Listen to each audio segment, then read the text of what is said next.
உங்களுடைய உதடு அழகாக இருக்க வேண்டுமா? அதாவது சிவப்பு கருப்பு என்றது அது உங்களோட ஆரோக்கியத்தை பொறுத்தது.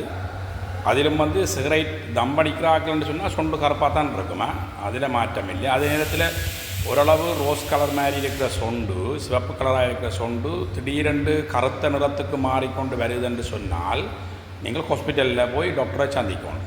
அது உங்களுக்கு உடம்பில் இருக்கின்ற நோய்க்கான அறிகுறி. இந்த சொண்டு மேக்சிமம் அழகாக வரணும்டா. இப்போ நாங்கள் வெளிநாடுகளில் இருக்கிற நாங்கள் அரபு நாடுகளோ இந்த நாள் இருந்தாலும் சொண்டு கொஞ்சம் ஹீட்டுக்கு வெடிக்கும், சரிதானே? அதுக்கு வேறு வேறு க்ரீமை போடுறாங்க. நான் அதிகமாக ஒரு க்ரீமும் யூஸ் பண்ணுறதில்ல. எச்சில் போல ஒரு மூலிகை எதுவுமே இல்லை. முதலாவது சொண்டு அழகாக வர நல்லா எச்சில் எப்படி பூசுவோங்க, இடக்கிற பூசிக்கொள்ளுங்க. மற்ற சொண்டை உள்ளுக்குள்ளே எடுங்க. இப்படி ஒரு மடிப்பு இருக்குங்க, இப்படி மடித்து வச்சுக்கொண்டு நாக்கால் கீழ் சொண்டை தடவணுங்க.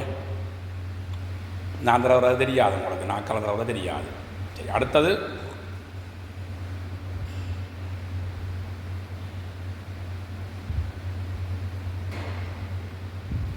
ஒரு 5 தடவையாவது செய்யுங்க சொண்டை புல்லுக்கு மடிக்க. அடுத்தது சொண்டுக்குள்ளால் நாக்கை இப்படி எடுத்து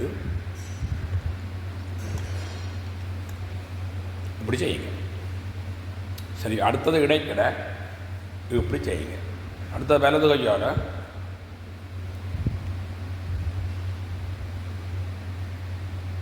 இப்படி செய்யும். இப்போ உங்களை சொண்டை நீங்கள் இப்படி தொடர்ந்து செய்து கொண்டு வந்தீங்கன்னா அழகாக இருக்குன்னு சொன்னோம் உங்களுக்கு. அடுத்தது சொண்டில் இன்னும் அழகாக வர்றதுக்கு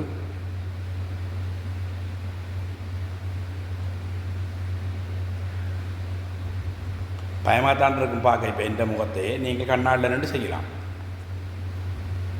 மீண்டும் ஒவ்வொரு அங்கங்களுடைய வளர்ச்சிக்குமான அழகு குறிப்புகளையும் என்னுடைய சேனலில் நீங்கள் பார்க்கலாம். என்றும் உங்கள் குமரேசன். நன்றி.